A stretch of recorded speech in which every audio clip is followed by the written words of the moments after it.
तो आपको बता दें कि भोपाल में आज ग्लोबल इन्वेस्टर्स समिट की शुरुआत हो रही है और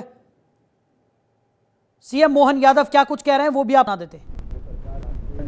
सांसद, विधायक देश और विदेश से बड़ी संख्या में पधारे इस निवेश के महाकुंभ के अवसर पर सभी माननीय उद्योगपतिगण, मैं आज के इस अवसर पर ग्लोबल इन्वेस्टर समिट 2025 में पधारे हुए सभी प्रमुख उद्योगपतियों, निवेश बंधुओं, यंग इन्वेस्टर और विभिन्न देशों के जनप्रतिनिधियों का स्वागत करता हूं, अभिनंदन करता हूं। हमारा सौभाग्य विश्व में सर्वाधिक लोकप्रिय और हम सबको गौरवान्वित करने वाले यशस्वी प्रधानमंत्री माननीय श्रीमान नरेंद्र मोदी जी की उपस्थिति में मध्य प्रदेश आज इस ऐतिहासिक आयोजन का साक्षी बनने जा रहा है। ये हम सबका सौभाग्य है। इसका महत्व और इस नाते से भी बढ़ जाता है, ये यशस्वी प्रधानमंत्री की उपस्थिति आज भोपाल में एक नया रिकॉर्ड भी बना रही है। आमतौर पर भोपाल शब्द को जैसे ही ग्लोबल या गूगल पे हम सर्च करें तो तुरंत भोपाल करते ही भोपाल गैस त्रासदी के माध्यम से एक अपनी अतीत की एक काली छाया को लेके हमेशा से अपने आप में यह कष्ट महसूस करता था। लेकिन आज माननीय यशस्वी प्रधानमंत्री की मौजूदगी के बाद अब भोपाल हमारी ग्लोबल रूप से एक अलग पहचान बनाने जा रहा है। मेरी अपनी ओर से बहुत बहुत बधाई, बहुत शुभकामना। ये आशीर्वाद आपको हमेशा हमारे लिए, भोपाल के लिए अब हमेशा अविस्मरणीय रहेगा। इस अवसर पर जब मैं अपने प्रदेश की बात करता हूं तो वन संपदा, खनिज संपदा, जैव संपदा, जल संपदा से भरपूर मध्य प्रदेश में आपका अभिनंदन है, आपका स्वागत है। देश के हृदय प्रदेश मध्य प्रदेश में भोपाल देश की स्वच्छतम राजधानियों में से एक, राजा भोज की इस नगरी में, झीलों की इस नगरी में पुनः आपका वंदन है, अभिनंदन है।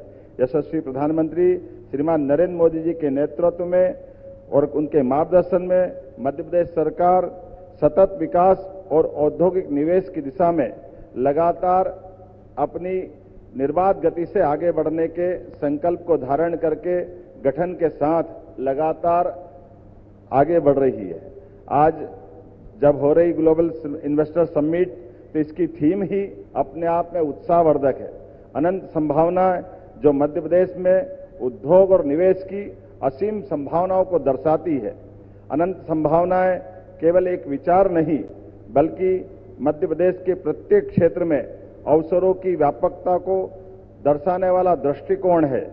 आदरणीय प्रधानमंत्री जी ने सबका साथ, सबका विकास, सबका प्रयास, सबका विश्वास का मंत्र दिया है, जिसमें यह संदेश समाहित है, जब संभावनाओं के अनंत आकाश में हम सब मिलकर आशाओं की ज्योत जलाते हैं तो एक नहीं बल्कि सभी के आंगन रोशन होते हैं।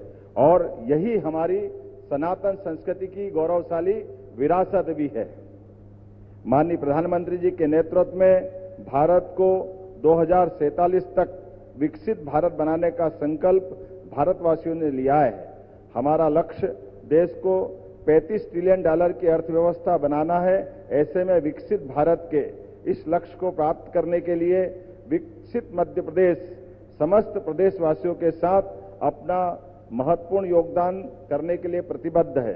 इसी अनुक्रम में हमने आगामी 5 वर्ष में राज्य की अर्थव्यवस्था को दोगुना करने का लक्ष्य निश्चित किया है, जिसको आपके आशीर्वाद से लगातार हम गतिशील हैं।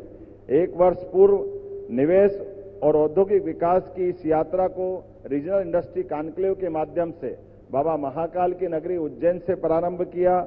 यह पहली बार रीजनल इंडस्ट्री कॉन्क्लेव की शुरुआत हुई, जिसके अगले क्रम में जबलपुर, ग्वालियर, सागर, रीवा, शहडोल, नर्मदापुरम जैसे संभाग केंद्र तो थे, लेकिन रीजनल इंडस्ट्री कॉन्क्लेव पहली बार जब हुई तो वास्तव में ये एक अलग प्रकार का हमारे लिए उत्साह और उमंग का वातावरण बना।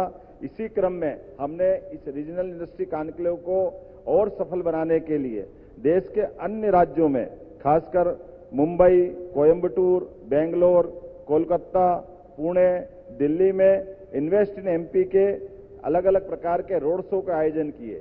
न केवल देश में बल्कि देश के बाहर भी अंतर्राष्ट्रीय स्तर पर यूके, जर्मनी और जापान में भी मध्य प्रदेश की विकास गाथा को प्रस्तुत करते हुए आपके नेतृत्व में भारत के बढ़ते कदम से विश्व के लोगों को अवगत कराने का प्रयास किया, जिसका हमको प्रतिसाद बहुत अच्छे प्रकार से मिला है।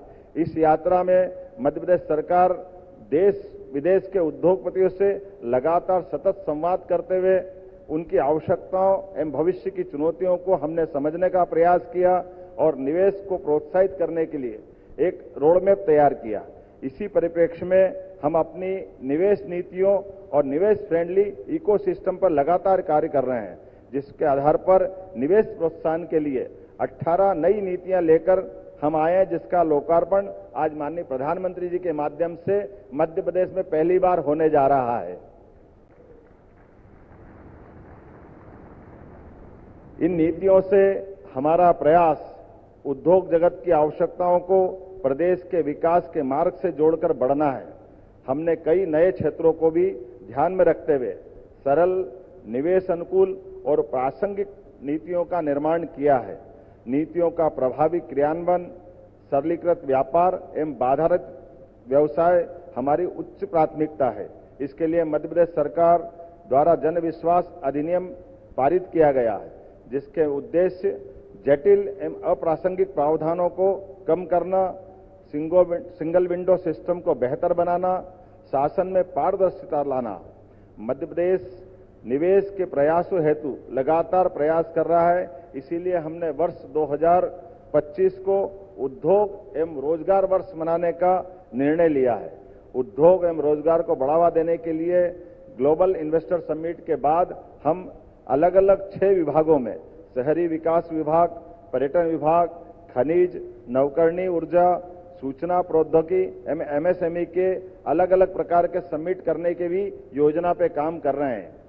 किसी भी प्रदेश के औद्योगिक विकास के लिए 4 मूलभूत आवश्यकता होती है: भूमि, जल, बिजली और कुशल कार्यबल। बाबा महाकाल की कृपा से मध्य प्रदेश में सरप्लस बिजली है, भरपूर पानी है, विशाल लैंड बैंक है, कुशल मानव संसाधन है एवं यहाँ की कानून व्यवस्था भी अनुकूल है। इसके लिए इसके अतिरिक्त सर्वाधिक सरकार की प्रतिबद्धता, जो आपके आशीर्वाद से केंद्र सरकार और राज्य सरकार डबल इंजन की सरकार अपने सभी निवेशकों के लिए एक सरल, प्रभावी एवं त्वरित गति से चलने वाले वातावरण को उपलब्ध करा रही है।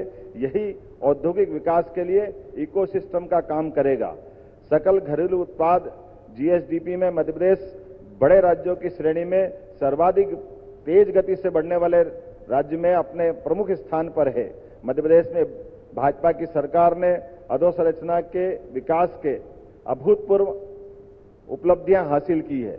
मेगा फुटवेयर क्लस्टर मुरैना, नवकरणीय ऊर्जा उपकरण निर्माण मोहासा बावई, पीएम मित्र पार्क धार सहित कई बड़े प्रोजेक्टों पर लगातार हम आपके नेतृत्व में आगे बढ़ रहे हैं। विक्रम उद्योगपुरी उज्जैन में मेडिकल डिवाइस पार्क भारत सरकार के माध्यम से 900 एकड़ का पूरा हमारा डिवाइस पार्क, आज की स्थिति में हमको दोबारा इतनी लैंड एक्वायर करना पड़ रही है।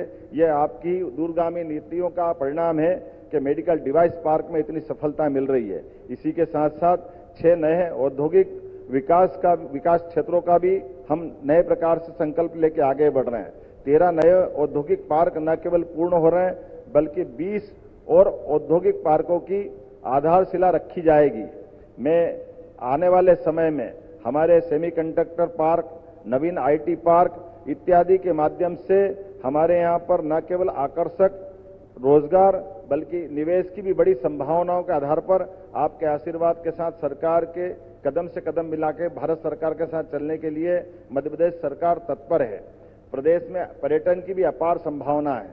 यहाँ बाबा महाकालेश्वर, ओंकारेश्वर न केवल ज्योतिर्लिंग धार्मिक पर्यटन को बढ़ावा दे रहे हैं, बल्कि इससे जुड़े हुए ओरछा, दतिया, भोजपुर, भीमबेटका सहित ही हमारा वन्य जीव का भी इकोसिस्टम लगातार लोगों को पर्यटन में आकर्षित कर रहा है।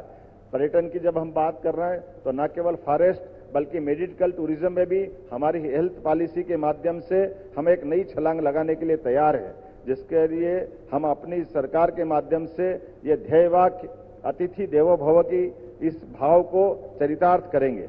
मुझे इस बात की प्रसन्नता है, जब आप यहाँ विराजमान हैं तो न केवल हमारा विश्वास आत्मविश्वास को मजबूत कर रहा है, बल्कि आने वाले समय में जैसा कि हम सबका संकल्प है, बड़े से बड़ा और छोटे से छोटा निवेशक भी हमारे लिए अतिथि है।